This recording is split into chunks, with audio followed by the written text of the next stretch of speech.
नमस्कार. आज आहे तुलसी विवाह. आमची सकाळपासून धावपळ चालू आहे.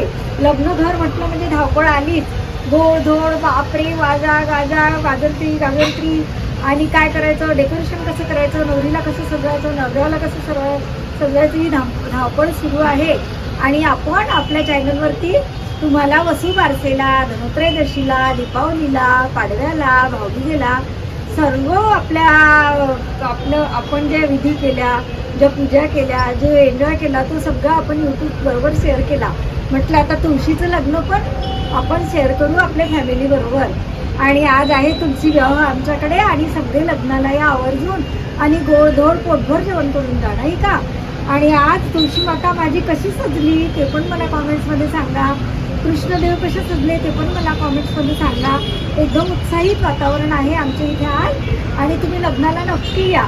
चला तर मग आता संध्याकाळ होत आली आणि आम्ही आता लग्नाला सुरुवात करतो, पूजेला, विधीला. आपल्या हिंदू धर्मामध्ये तुळशीचे महत्त्व खूप आहे. तुळशी ही विष्णूला खूप प्रिय आहे आणि तुळशी पत्राशिवाय आपला कुठल्याही देवाला नैवेद्य पूर्ण होत नाही, पावन होत नाही, अशी प्रथा आहे आपल्या हिंदू धर्मामध्ये.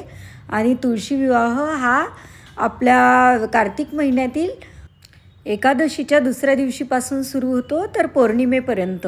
आणि सगळ्यांकडे हा खूप आवडीने आणि उत्साहाने आनंदाने सोहळा पार पडतो. तसाच आज हा सोहळा आपल्याकडे आहे. हिंदू स्त्रिया तुळशीला खूप महत्त्व देतात.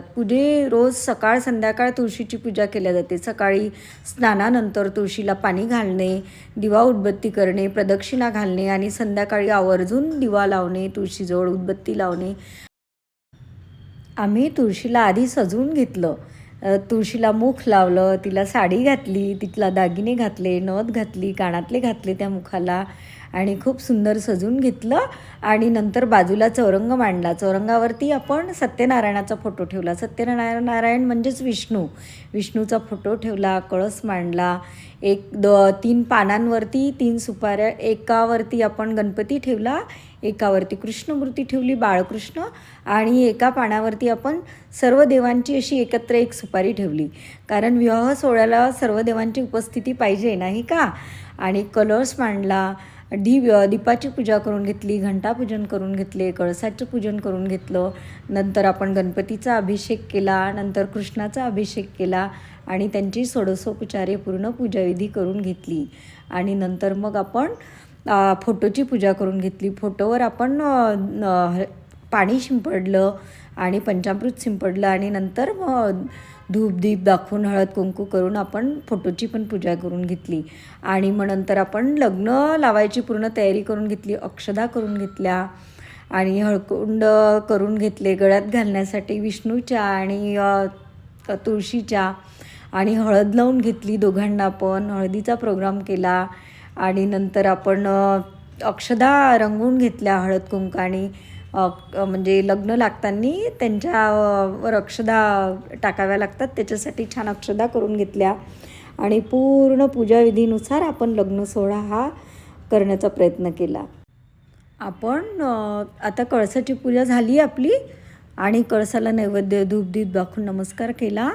आणि आपण हे पण करून घेतलं, म्हणजे तुळशी वृंदावनाला सजवून घेतलं आणि डेकोरेशन केलं. तुम्ही तुमच्या आवडीनुसार सगळं करू शकता. आता आपण गणपतीचा अभिषेक करत आहोत. गणपतीचा पण आपल्याला अभिषेक करायचा आहे.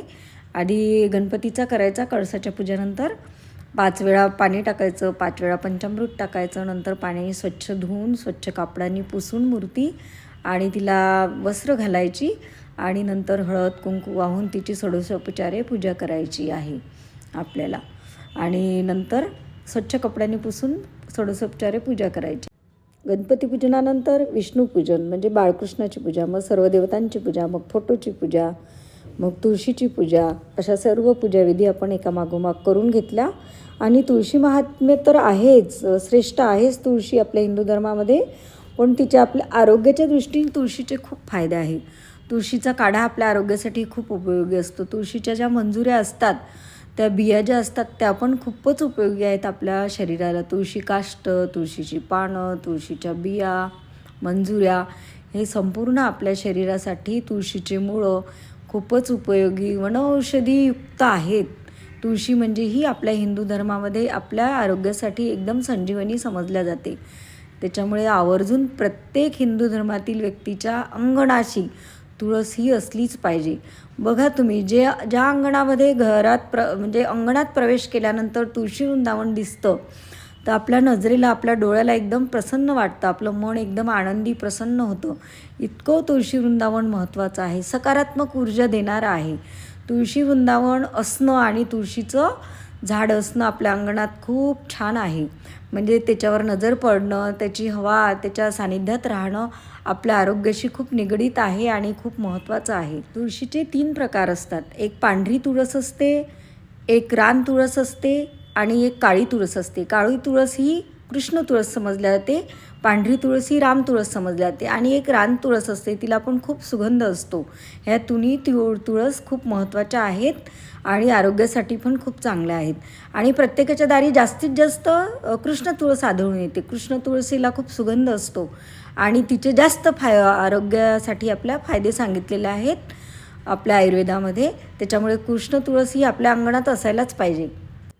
हिंदू धर्मामध्ये दरवर्षी लग्नांची सुरुवात मुलामुलींच्या आपल्या तुळशीच्या विवाहानंतर होते. आदल्या वर्षी लग्न ठरलेली असली तरी तुळशीच्या विवाहानंतरच लग्न सुरुवात होते, आधी होत नाही. आणि तुळशीचे लग्न झाल्यानंतर मुलामुलींना पाहायला जाणे, साखरपुडे, लग्न हे सुरू होतात. हे एकदम महत्त्वाची गोष्ट आहे की तुळशीच्या लग्नाशिवाय लग्नांना सुरुवात करायचीच नाही. खूप छान आहे, इंटरेस्टिंग आहे, नाही का? तसेच आता लग्न सोहळा सुरू झालेला आहे. तुळशीची लग्न उरकली. आम्ही बारासच्या दुसऱ्या दिवशी लावलं तुळशीचं लग्न आणि लगेच लग्नांना सुरुवात झाली. लग्नाच्या पत्रिका यायला सुरुवात होते, मुली पाहायला सुरुवात होते, मुलं पाहायला सुरुवात होते आणि छान वातावरण तयार होते लग्न सराईचं तुळशी लग्नानंतर. काही ठिकाणी ऊस ठेवला जातो तुळशीच्या वृंदावनाच्या बाजूला. ऊस हा तुळशीचा मामा समजला जातो आणि कुठे कुठे 5 ऊसांची खोपडी बनवल्या जाते, म्हणजे तो मांडव सजवला असं समजलं जातं. तशी पण प्रथा आहे काही भागामध्ये, पण आपल्याकडे पण आहे. तुम्ही ऊस ठेवू शकता मामा म्हणून एक तुळशीचा आणि ऊसाची 5 ऊसांचा मंडव पण टाकू शकता. पण मला नाही ऊस मिळाले त्याच्यामुळे मी नाही टाकला. तुम्हाला उपलब्ध झाल्यास तुम्ही तसं करू शकता. आपण सर्व पूजाविधी तुमच्यासोबत शेअर केलेला आहे, दिवाळीनंतरच्या, दिवाळीच्या आधीच्या आणि तुळशीचं लग्न सोहळा पण मी तुमच्यासोबत शेअर करत आहे. तुळशी माता ही सौभाग्याचं लेणं आहे, प्रत्येकाच्या दारामध्येही असायलाच पाहिजे. तुळशी वृंदावन खूप सुंदर सुंदर बनवल्या जातात काही भागामध्ये. आम्ही कोकणामध्ये आणि तिकडे गोव्याकडे पण खूपच सुंदर सुंदर तुळशी वृंदावन अंगणात असण्याची प्रथा आहे. गेटच्या समोरच एकदम अंगणात मध्यभागी खूप मोठं तुळशी वृंदावन बनवलं जातं आणि त्याच्या अवतीभोवती मोकळी जागा ठेवल्या जाते फेऱ्या मारण्यासाठी. त्याच्यामुळे तुम्ही पण तुमच्या अंगणात उपलब्ध असेल तशा तुळशी वृंदावनाचं छान डेकोरेशन करा, त्याला गेरुनी रंगवा आणि त्याच्यावर शुभलाभ लिहा, त्याच्यावर बोरभाजी आवळा कृष्णदेव सावळा असे लिहा, विवाह सोहळा असे लिहा आणि छान तुळशीचा विवाह पार पाडा. तुम्हाला उपलब्ध झालं तसं साहित्यात, तसं जसं जमेल तसं खूप आवर्जून तुळशी विवाह करायलाच पाहिजे सगळ्यांनी. आणि तुळशीची ओटी भरायची असते. हिरवं पीस ठेवा, साडी ठेवा, तुमच्या उपलब्धतेनुसार तुम्ही जे सहज शक्य असेल ते करा. 5 बांगड्या, ओटीचं साहित्य, तांदूळ आणि नाणं असं षोडशोपचारे तुळशीचं पूजन करायचं, तिची ओटी भरायची, तिला धूपदीप दाखवायचा, हळद लावायची, एकदम नवरीसारखं सजवायचं. तुमच्या आवडीनुसार तुम्ही सगळं करू शकता. आणि नंतर लग्नाची तयारी करायची, लग्न लावायची, हळकुंड बांधायची दोघांना. कोणाकोणाकडे तुळशी विवाह हा खूप मोठ्या प्रमाणात सोहळा साजरा केला जातो. आजूबाजूच्यांना, शेजारच्या बाजारच्यांना बोलवणं, नाश्ता देणं, वाजंत्री गाजंत्री सांगणं. प्रत्येक भागामध्ये वेगवेगळ्या प्रथा असतात. काही भागामध्ये अशी पण प्रथा आहे, सगळ्या शेजारच्यांना बोलवतात आणि छान मोठ्या प्रमाणात सोहळा पार पाडतात.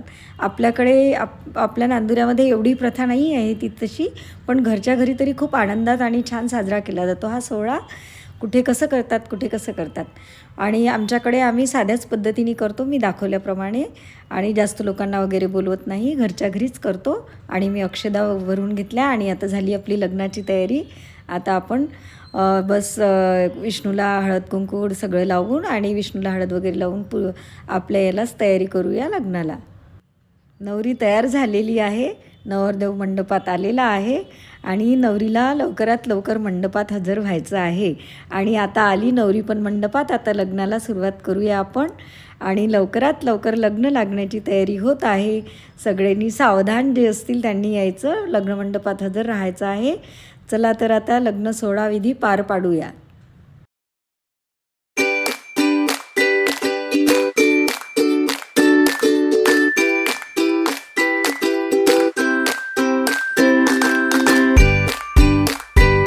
शुभमंगल.